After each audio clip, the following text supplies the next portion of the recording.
Okay, so we're going to teach from this book. अनि हामीले अघि नै भनिसक्यौं हामी यो किताबबाट यो पुस्तकबाट हामी सिक्ने छौं. Okay, the title of this book is My Bank of 9 Words. यहाँनिर चाहिँ यो किताबको शीर्षक चाहिँ के छ भनेदेखि 9वटा शब्दहरूको मेरो ब्याङ्क भनेर लेखेको छ है त्यहाँनिर. Okay, so there are different types of bank. भनेपछि अब ब्याङ्क पनि थरी थरीको हुन्छ. Okay, there is a money bank. पैसा रुपियाँको कारोबार हुने ब्याङ्क हुन्छ. There is a love bank. लभको पनि प्रेमको पनि ब्याङ्क हुँदो रहेछ. There's a relationship bank. सम्बन्धहरूको पनि ब्याङ्क हुँदो रहेछ. In China, if you go right now, there is a credit score bank. अहिले चाहिँ चाइनामा तपाईँ जानुभयो भनेदेखि चाहिँ यो क्रेडिट स्कोर भनेर अहिले उनीहरूले एकदम प्रयोग गरिरहेको शब्द हो है. त्यसको पनि ब्याङ्क रहेछ. For example, if you speak with against the government, your credit score is less. अनि त्यो चाहिँ के भनेको भनेदेखि चाहिँ मान्छेहरूको बीचमा अहिले त्यहाँनिर चलिरहेको कुरो चाहिँ के रहेछ, यदि कसैले सरकारको विरुद्धमा बोल्छ भनेदेखि चाहिँ उसको स्कोर अथवा उसको अङ्क उसको पोइन्ट चाहिँ कम हुँदो रहेछ. Or if they are anti-social elements, always doing something wrong in society, their credit score is less. अनि अर्को चाहिँ के रहेछ भनेदेखि यदि उनीहरूले समाजमा हैन बिगार गर्ने काम विकृति ल्याउने काम कसैले गर्छ भनेदेखि पोइन्ट सिस्टम हरेक कुरोको पोइन्ट सिस्टम रहेछ है त. त्यस्तो व्यक्तिहरूलाई उनीहरूले पोइन्ट घटाइदिने त्यस्तो हुँदो रहेछ. And then if you have less points in your bank, you won't get very good jobs. You won't be able to buy things in certain shops. अनि के रहेछ भनेदेखि चाहिँ उनीहरूले चाहिँ यस्तो प्रकारको सिस्टम सुरु गरेको रहेछ, हरेक कुरोमा अब पोइन्ट दिने है त, हरेक कुरोमा अङ्क दिने.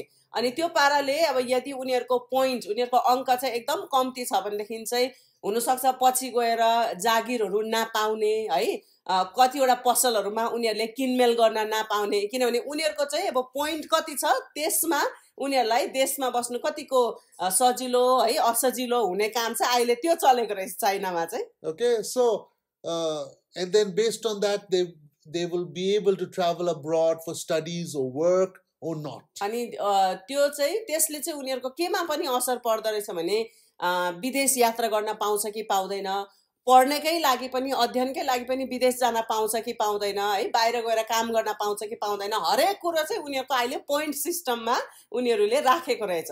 The income ability will be less or more depend on how good or bad behavior they do according to the eyes of the government. सरकारको नजरमा उनीहरूले अब उनीहरूको व्यवहार अनुसार उनीहरूले गरेको काम अनुसार चाहिँ धेरै पोइन्ट पाउने कि कम पोइन्ट पाउने, भाकै पोइन्ट पनि घट्ने कि भन्ने सिस्टम सुरु भएको रहेछ. त्यसको अर्थ चाहिँ सरकारले उनीहरूलाई दिएको त्यो पोइन्ट अनुसार अङ्क अनुसार चाहिँ अब उनीहरूको जीवन कतिको सजिलो हुन्छ है, काम पाउने नपाउने, पैसा कमाउने नकमाउने, त्यो सबै कुरो चाहिँ यसैमा आधारित यसैमा भर पर्ने रहेछ. So you know there are different types of banks. अनि अब ब्याङ्क पनि थरी थरीको हुन्छ. Okay, and we are talking about word bank, bank of words. अनि हामीले पनि ब्याङ्ककै कुरा गर्दैछौँ, तर के कुन खालके ब्याङ्कको कुरा गर्दैछौँ भन्दा चाहिँ शब्दहरूको bank. Okay, each bank there are different things in it. In our bank we have words. अनि अब हरेक ब्याङ्कको आफ्ना आफ्नै त्यो ब्याङ्कमा के पाइन्छ भन्ने कुराहरू हुन्छ हैन, तर हाम्रो ब्याङ्क यो हामीले सेमिस्टरमा कुरा गर्दै गरेको चाहिँ हाम्रो शब्दहरूको ब्याङ्क है को हामी कुरा गर्नेछौँ. So another way we can talk about this is a communication bank. अनि अब यसलाई शब्दहरूको ब्याङ्क मात्रै नभनेर हामीले यसलाई सञ्चारको अथवा सञ्चार माध्यमको सञ्चारको ब्याङ्क भनेर भन्न सक्छौँ. So when we look at communication, जब हामीले यो सञ्चार गर्ने हामी कुरोलाई हामी हेर्छौँ immediately we think about the word media. है, तुरन्तै सञ्चार माध्यम भन्ने बित्तिकै हामीलाई मिडिया भनेर हामीलाई मनमा आइहाल्छ. Okay, and now everybody that word in English is very famous, media. अब अहिले चाहिँ यो मिडिया भन्ने शब्द चाहिँ अब इङ्ग्लिस थाहा हुनेहरूलाई चाहिँ अब एकदमै सबैजनालाई नै थाहा छ, एकदमै फेमस चलेको शब्द नै मिडिया भनेर भन्छ है. So But the word media is actually a word which means more than one type of communication. तर अब मिडिया भनेको चाहिँ के हो भनेदेखि चाहिँ त्यसको अर्थ चाहिँ सञ्चार माध्यमै हो, तर एउटा मात्रै माध्यम होइन, सञ्चारका विभिन्न माध्यमहरूलाई चाहिँ वास्तवमा मिडिया भनेर भनिन्छ. So when we say media, we mean radio and television and printed books, etc. अनि जब हामी मिडिया भनेर भन्छौँ तब चाहिँ हामीले यो बुझ्नुपर्छ, मिडियामा चाहिँ रेडियो पनि पर्छ, किताबहरू पनि पढ्छ, हैन, टिभी पनि पढ्छ, हैन. यसरी नै सञ्चारका विभिन्न माध्यमहरूलाई नै मिडिया भनेर भनिन्छ. There's another word which is, one is media, the other is medium. अनि अर्को एउटा मिडिया भन्ने एउटा शब्द भयो, तर अर्को एउटा वर्ड छ, अर्को एउटा शब्द छ जसलाई चाहिँ मिडियम भनेर भनिन्छ है त. So what is my medium of communication? Am I using online internet, or am I using classroom medium of teaching? Okay, अब मिडियम भनेको चाहिँ तरिका भनेर भनौँ न, मैले अपनाएको तरिका है त. मैले कुनै कुरो सञ्चार गर्न चाहन्छु, केही कुरो बताउन चाहन्छु भनेदेखि चाहिँ मैले के को माध्यमद्वारा, है, मिडियम भनेको चाहिँ माध्यम नै हो है त, के को माध्यमद्वारा चाहिँ मैले भन्न खोजेको कुराहरू राखिरहेको छु.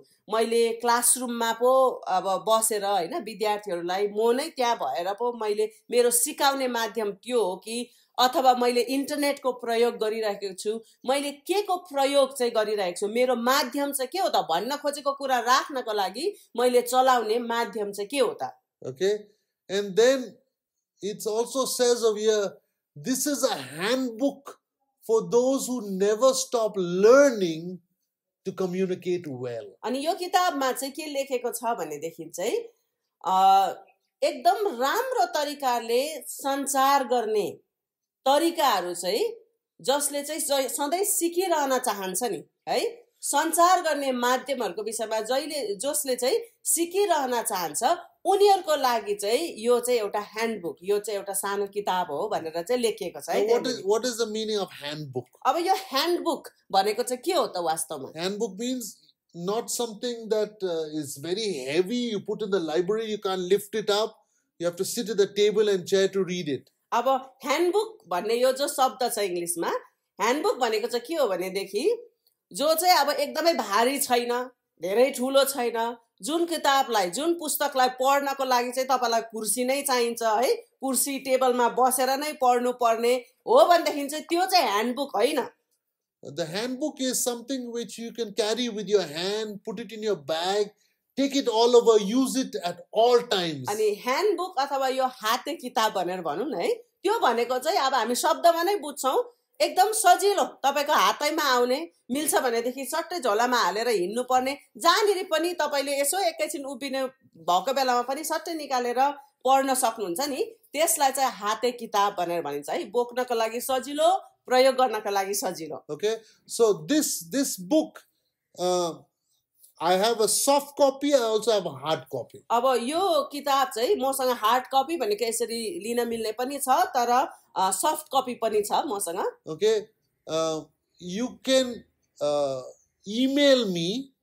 त्यसको लागि चाहिँ तपाईले मलाई इमेल गर्न सक्नुहुन्छ. And I'll send you a soft copy. Soft copy अब तपाईले उयो गर्न मिल्ने है, तपाईको डिभाइसमा, तपाईसँग जे डिभाइस छ, जे तपाईको अब चलाउने आइप्याड, आइफोन या कुनै पनि फोनहरू छ, त्यसमै तपाईले प्रयोग गर्न मिल्ने, डाउनलोड गरेर प्रयोग गर्न मिल्ने सफ्ट कपी पनि म तपाईहरुलाई पठाइदिन सक्छु. Okay, but hard copy, again I said, one of the students, if you take responsibility and please send, you can come to my house at Baisi Party and take the books and post it. I'll give money for the posting, and then those who are in Kathmandu, if they can pick it up from that person. अनि अब तपाईलाई हैन, मलाई यो अब हाते किताब हातैमा चाहिएन, म त अब मेरो फोनैमा, मेरो आइप्याड तिर या कुनै पनि डिभाइस तपाईले प्रयोग गर्नुहुन्छ, मलाई त्यसमै सजिलो हुने थियो, म त त्यहीबाट पढ्छु त्यहीबाट प्रयोग गर्छु भन्नुहुन्छ भने मलाई इमेल गर्नुहोस्, म तपाईँलाई सफ्ट कपी त्यसरी पठाइदिनेछु।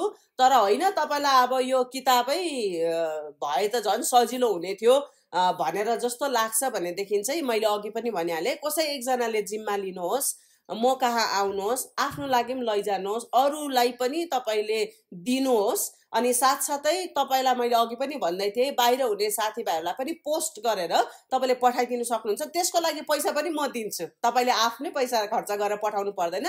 यति मात्रै हो, म भैँसी पार्टीमा बस्छु, मलाई खबर गरेर आउनुहोस्, लैजानुहोस् आफ्नो लागि, अरूहरूको लागि पनि तपाईँले दिन सक्नुहुन्छ। Okay.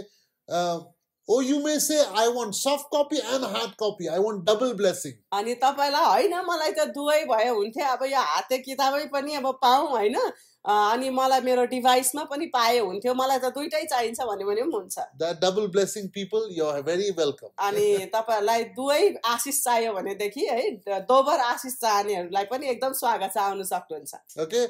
So when we look at communications tools, अनि जब हामीले यो सञ्चार माध्यमहरूलाई, यो तरिकाहरूलाई हामी हेर्छौँ, there are two pillars. अब यसमा चाहिँ हामीले दुईवटा खम्बाहरूको कुरा गर्नेछौँ है Okay, त। see, when you build a building, if you don't build it with pillars, when the earthquake comes, you and the building will be destroyed. अब हेर्नुहोस् है त, मान्छेले घर बनाउँदाखेरि पिलर राखेको छैन भनेदेखि है त, त्यो घरमा चाहिँ अब पोस्ट पनि भन्छ, हामी नेपालीमा खम्बा भनेर भन्छौँ है, अब अरू शब्द के छ मलाई थाहा छैन। तर पिलर नभएको घरहरू चाहिँ है, भैँचालो आउँदाखेरि, भूकम्प आउँदाखेरि चाहिँ घर पनि ढल्छ, घरमा बस्ने व्यक्तिहरूलाई पनि त्यसले हानि पुर्याउँछ है। Okay, so in communication tools or skills, अनि यो there are two pillars. सञ्चार गर्ने तरिका है, अब यो हाम्रो सञ्चारको हात हतियार भनेर भनौँ न होइन, त्यसमा पनि दुई प्रकारको पिलरहरू, दुई प्रकारको खम्बाहरू हुन्छ। The first pillar, write down, अनि पहिलो खम्बा, पहिलो पिलर चाहिँ यो हो, लेख्नुहोस् है, it's language. पहिलो चाहिँ भाषा। Okay, language, that's the first thing. पहिलो चाहिँ भाषा है त, पहिलो खम्बा चाहिँ भाषा हो। Okay, second pillar of communication is literature. अनि दोस्रो चाहिँ साहित्य। Okay, so what is language, what is literature? अब भाषा के हो, साहित्य के हो, No matter whether it's Nepali or English or Hindi, whichever language, अनि चाहे त्यो नेपाली होस्, इङ्ग्लिस होस्, हिन्दी होस्, कुनै पनि भाषामा यो कुरो अहिले हामीले सिकाउँदै गरेको कुरो चाहिँ कुनै पनि भाषामा लागू हुन्छ। whichever language you are, there are language has 9 different components. अब कुनै पनि भाषाको कुरा गर्दाखेरि चाहिँ त्यहाँनिर चाहिँ 9वटा कुराहरू हुन्छ। Okay, and that's what the title of this book is, My Bank of 9 Words. अनि त्यही कारणले गर्दा यो हाते पुस्तकको टाइटल, शीर्षक नै यहाँनिर लेखेको छ, 9वटा शब्दहरूको मेरो ब्याङ्क भनेर। Okay, so without these 9 words, you cannot communicate completely or holistically in one language. अनि यो 9वटा कुराहरू चाहिँ यो 9वटा विषयहरू, कुराहरू भनेर भनौँ, यो यदि छैन भनेदेखि चाहिँ तपाईँले कुनै पनि भाषामा किन नहोस्, एकदम ठिक तरिकाले, सही तरिकाले है, शुद्ध तरिकाले तपाईँले सञ्चार गर्न सक्नुहुन्न। And when you get the book, if you look at the inside of the book, there are chapter headings. अनि यदि तपाईँले अब यो किताब तपाईँको हातमा आइसकेपछि तपाईँले देख्न सक्नुहुन्छ, यहाँनिर चाहिँ अब हरेक अध्याय को चाहिँ शीर्षक है त्यहाँनिर छ। Okay, the first one is naming words. अनि यहाँ पहिला नै नाम दिने शब्दहरू भनेर लेखेको छ। So what are naming words? अब नाम दिने शब्दहरू नामावली भनेर भन्छ होला सायद होइन, त्यसलाई चाहिँ अब त्यो भनेको चाहिँ के हो त? Naming words are those words where you have to define the meaning of something. अब नेमिङ वर्ड्स है, यहाँनिर नेमिङ वर्ड्स शब्दमा नै नाम भन्ने शब्द छ, त्यो चाहिँ के हो भनेदेखि कुनै पनि कुरोलाई चाहिँ यो यस्तो हो भनेर त्यसको परिभाषा दिनको लागि चाहिँ तपाईँले के नाम दिनुहुन्छ त्यसलाई चाहिँ नेमिङ वर्ड्स भनेर भनिन्छ। For example, उदाहरणको लागि there are many different words in the English language. अब इङ्ग्लिस भाषामा चाहिँ धेरै धेरै शब्दहरू छ। Some are Latin, अनि इङ्ग्लिसमा त ल्याटिन शब्दहरू पनि छ, some are Greek, ग्रीक शब्दहरू पनि छ, some are Hebrew, कुनै कुनै त हिब्रू शब्दहरू पनि छ, some are German, अनि जर्मन शब्दहरू पनि छ, some are French. कोही कोही त फ्रेन्च शब्दहरू छ। But these words are adopted into the English language. तर अब हामीले चाहिँ अहिले त्यसलाई इङ्ग्लिसै होला भनेर भन्छौँ, तर वास्तवमा होइन। धेरैवटा शब्दहरू चाहिँ अरू विभिन्न भाषाहरूबाट इङ्ग्लिस भाषाले, अङ्ग्रेजी भाषाले चाहिँ उनीहरूले लिएको है, एउटा लिएको शब्दहरू हो र अहिले चाहिँ उनीहरूले इङ्ग्लिस भाषामा, अङ्ग्रेजी भाषामा त्यो शब्दहरूलाई पनि प्रयोग गर्छ उनीहरूले। So these are called naming words. अनि त्यसलाई चाहिँ नाम दिने शब्द भनेर भनिन्छ। Or the words that you name, yeah. अनि शब्दहरू जसको प्रयोगले चाहिँ तपाईले विभिन्न कुरोहरूलाई नाम दिनुहुन्छ। Then the next chapter is introducing words. अनि अर्को च्याप्टर यहाँनिर छ, त्यहाँनिर चाहिँ इन्ट्रोड्युसिङ वर्ड अथवा परिचय दिने शब्दहरू भनेर भनिन्छ है त। What are introducing words? अब परिचय दिने शब्दहरू चाहिँ के हो त? These are words that introduce what type of word there is in front of us. अनि यो इन्ट्रोड्युसिङ वर्ड्स भनेको चाहिँ यो के भन्छ, परिचय दिने शब्दहरू चाहिँ यस्तो शब्दहरू हो जसले चाहिँ अब हाम्रो अगाडि के कुरो राखिएको छ, हाम्रो अगाडि के छ त्यसको परिचय दिने शब्दहरू हो। For example, उदाहरणको लागि we say the sun. जस्तै अब हाम्रो नेपालीमा यो छैन है त, यो आर्टिकल्सहरू छैन, तर अङ्ग्रेजीमा चाहिँ अब नेपालीमा चाहिँ हामीले घाम भनेर भन्छौँ, तर इङ्ग्लिसमा घाम अथवा सन मात्रै भनेर हुँदैन, द सन भनेर भन्नुपर्ने हुन्छ है। Okay, so you can say a ball. अब अङ्ग्रेजीमा अ बल भनेर भनिन्छ, तर नेपालीमा हामीले के भन्ने, त्यसलाई एउटा लाते भकुण्डो भन्ने अथवा बल भनेर भन्ने, तर त्यसको अगाडि यो अ राख्ने जो शब्द छ नि इङ्ग्लिसमा, हाम्रो नेपालीमा छैन। A means one. अनि ए भनेको चाहिँ ए अथवा अ भन्नाले चाहिँ एउटा भन्ने बुझाउँछ। But the sun means one of a kind. There is no other sun. There is only one sun.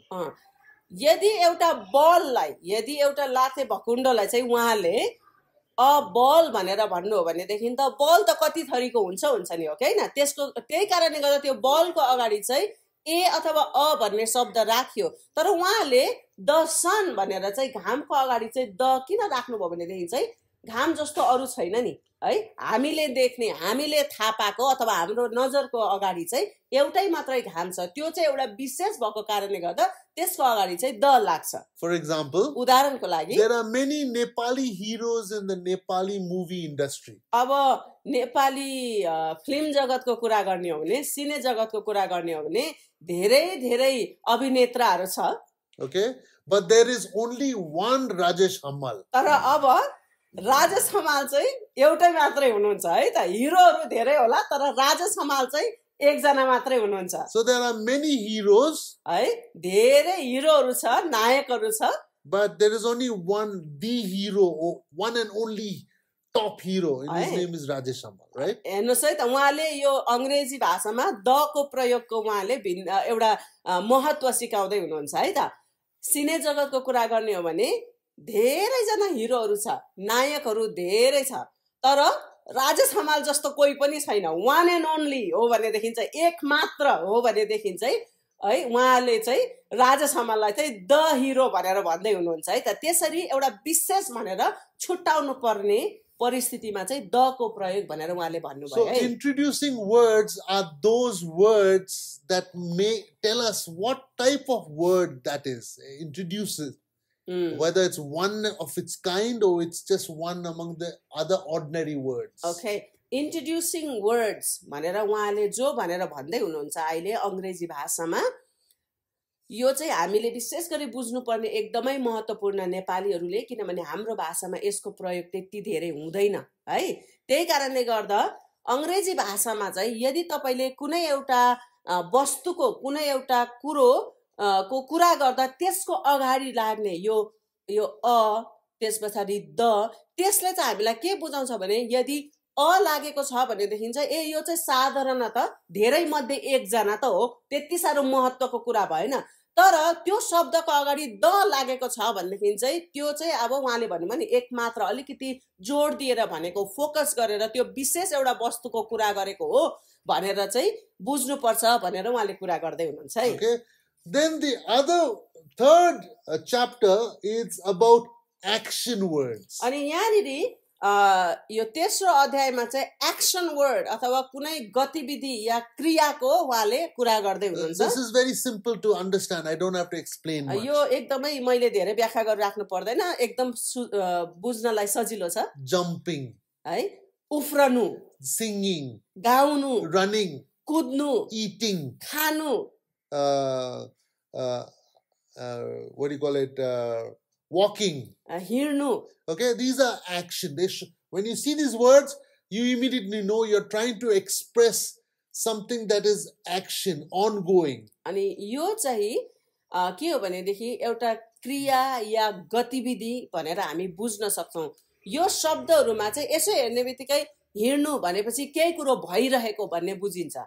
खानु भन्ने बित्तिकै ओके केही कुरो भइरहेको है, केही एक्सन भइरहेको, केही गतिविधि भइरहेको भन्ने शब्दहरुलाई चाहिँ उहाँले एक्सन वर्ड्स भनेर उहाँले भन्नुहुन्छ। Some action that took place in the past, है, कुनै कुनै एक्सन, कुनै कुनै काम या क्रिया गतिविधि जो सायद विगतमा भएको थियो होला, or in the present, अथवा अहिले, or in the future, अथवा भविष्यमा हुने। Okay. Then the third is position words. अनि त्यसपछि fourth is position words. अनि चौथोमा चाहिँ कुनै कुरोको स्थान भन्ने हामी बुझ्छौं। This shows the position. है, यसले चाहिँ कुनै पनि कुरोको स्थान अथवा त्यो कहाँनिर छ भन्ने बुझिन्छ। For example, on the table. है, जसरी अंग्रेजीमा चाहिँ on the table, टेबल माथि भन्ने बुझ्छौं है त। And then under the table. अनि टेबल माथि कुनै कुरो चाहिँ त्यहाँ माथि रहेछ भनेर बुझिन्छ।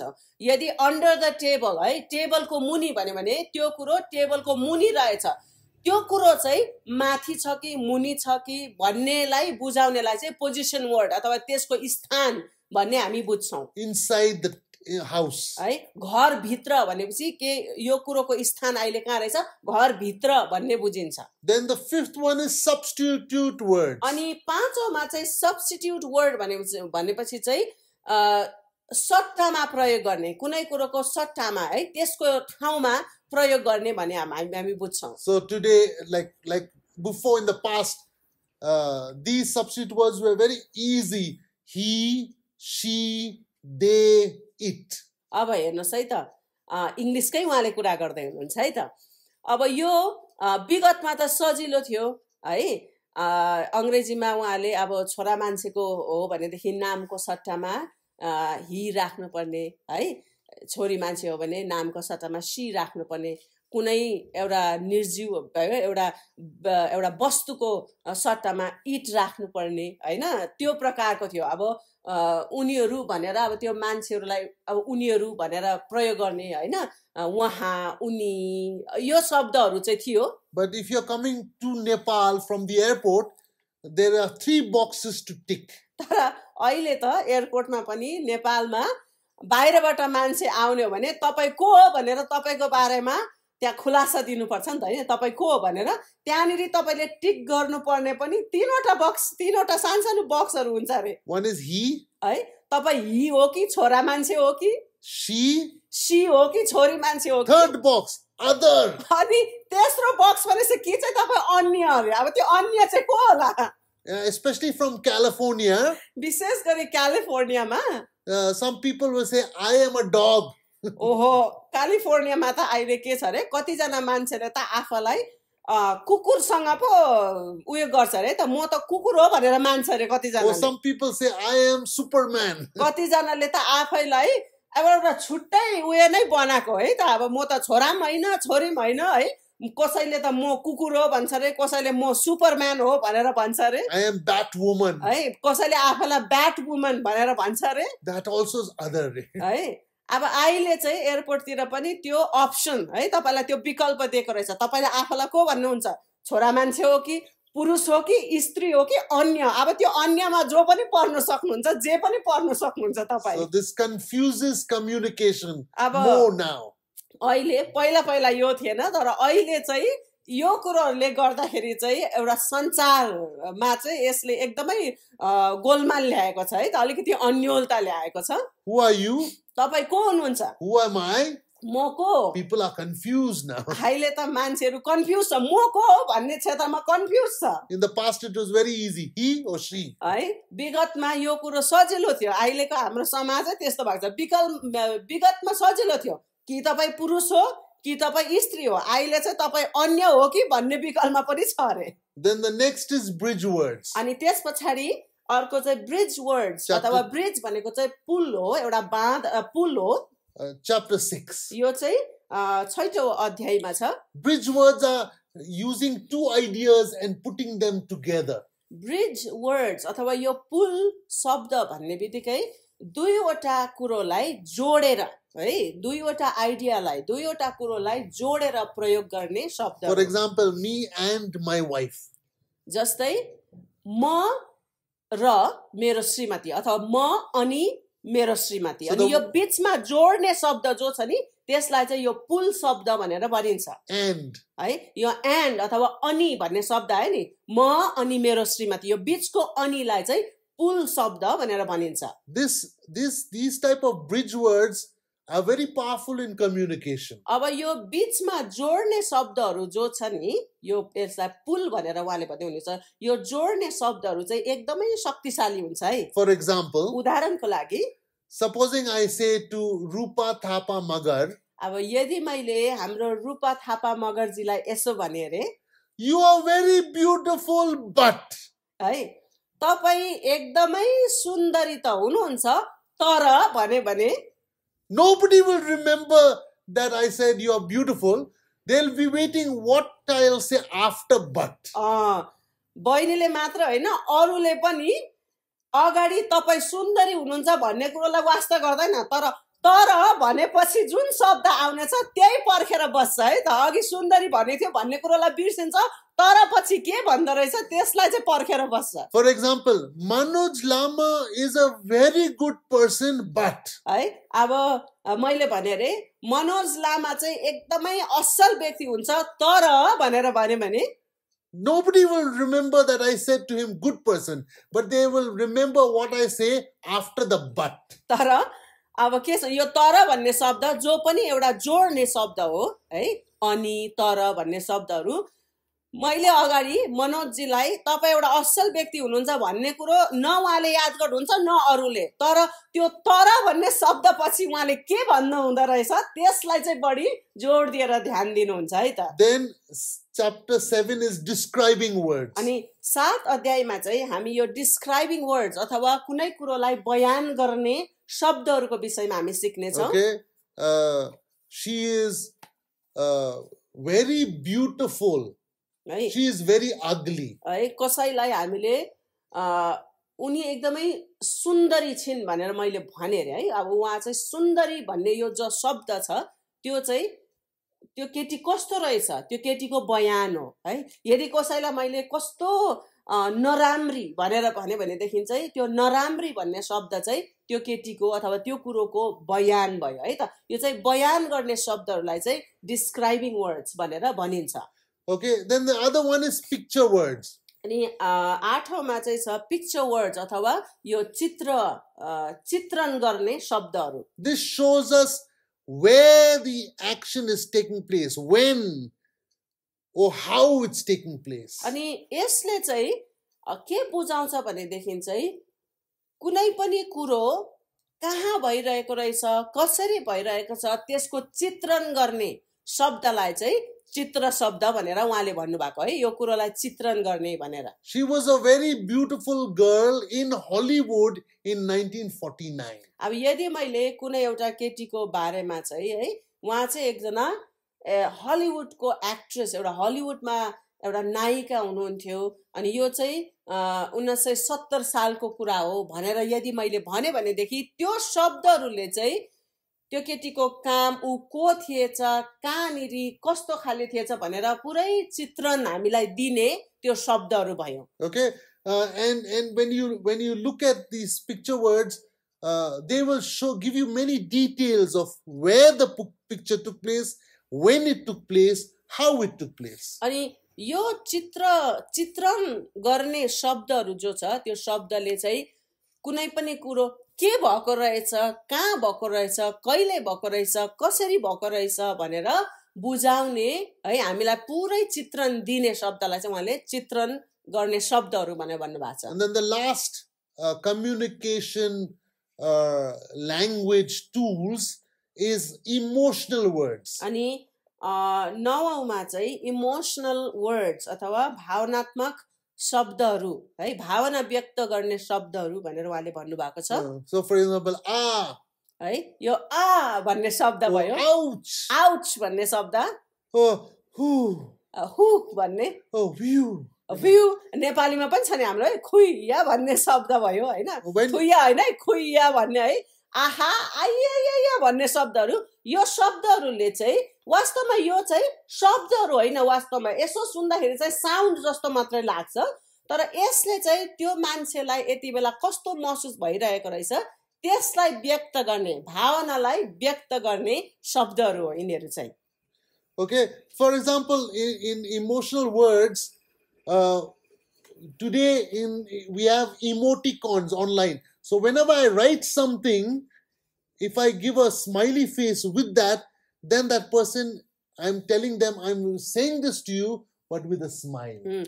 अहिले अब हामीलाई हाम्रो फोनहरुतिर है एसएमएसहरु गर्दा मेसेजहरु पठाउँदा अहिले एकदम सजिलो छ. त्यहाँनिर चाहिँ यो इमोजीहरु हुन्छ नि हैन.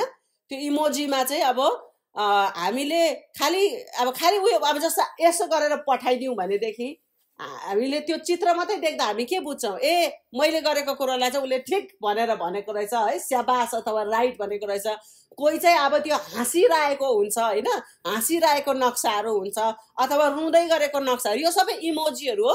हामीले मेसेजमा एसएमएसहरुतिर यो इमोजी मात्रै पठाउँदाखेरि पनि उताको मान्छेले चाहिँ तपाईले कस्तो खाले भावना व्यक्त गर्न खोज्नु भएको त्यो हेरेर उसले बुझ्छ. For example, उदाहरणको लागि if I write in SMS, यदि मैले एसएमएस मा लेखे you forgot to bring my book. अब यदि मैले एसएमएस मा कसैलाई यसो भन्न यसरी मैले लेखे रे है त मेरो किताब ल्याइदिन बिर्सिएछौ भनेर मैले लेखे रे. The person at the other end does not know whether I said it in love or in anger. तर तपाईलाई थाहा छ मेरो किताब ल्याउन बिर्सिएछौ भनेर मैले लेखे मात्रै अरे तर त्यो मेसेज पढ्ने मान्छेले रिसाएर पो यो लेख्यो कि अथवा मसँग मन दुखाएर पो लेख्दैछ कि अथवा नरिसाइकन साधारण तरिकाले पो उले लेख्दैछ कि त्यो शब्द मात्र हेरेर मेरो भावना उसले बुझ्दैन. Same sentence I can communicate in two ways. तर त्यही वाक्यलाई मेरो किताब ल्याउन बिर्सिएछौ भनेर भन्ने त्यो शब्दलाई मैले दुई तरिकाले लेख्न सक्छु. First way is पहिलो तरिका चाहिँ in anger. रिसमा पनि म त्यो भनाइलाई राख्न सक्छु. You forgot to bring my book. अब यसरी मैले मुखैमा भन्ने हो भनेदेखि त मेरो किताब ल्याउन बिर्सिएछौ भनेर मैले रिसाएर पनि भन्न सक्छु. Or in love. अथवा एकदम नरिसाइकन मायै गरी प्रेममै पनि म त्यो कुरो भन्न सक्छु. With a smile. है यसो हाँस्दै मेरो किताब ल्याउन बिर्सिएछौ है भन्न पनि म सक्छु. You forgot to bring my book. है मेरो किताब ल्याउन त बिर्सिएछौ नि पनि भन्न सक्छु. I love you but you forgot to bring my book. म तिमीलाई माया गर्छु तर हेर है मेरो किताब ल्याउन चाहिँ तिमीले बिर्सेछौ भन्न पनि सक्छु. Or I सक्छु. can also say it in a sad way. अथवा यो कुरालाई दुःख व्यक्त गर्दै पनि म भन्न सक्छु. I'm so sad. I needed that book. You didn't bring it. अनि यो यसलाई Why didn't you bring my book? मैले यसरी पनि भन्न सक्छु मलाई सारै दुःख लाग्यो तिमीले मेरो किताब ल्याइदिएन रहेछौ किन तिमीले मलाई किताब ल्याइदिएनौ मलाई एकदम खाँचो थियो भनेर दुःख व्यक्त गर्दै पनि भन्न सक्छु. Okay, you understood? बुझ्नु भयो? Okay, so now we did one pillar. अब अहिले चाहिँ हामीले अघि दुईवटा खम्बाहरुको हामीले कुरा गरेको थियौ एउटा चाहिँ हामीले सक्यौ है त.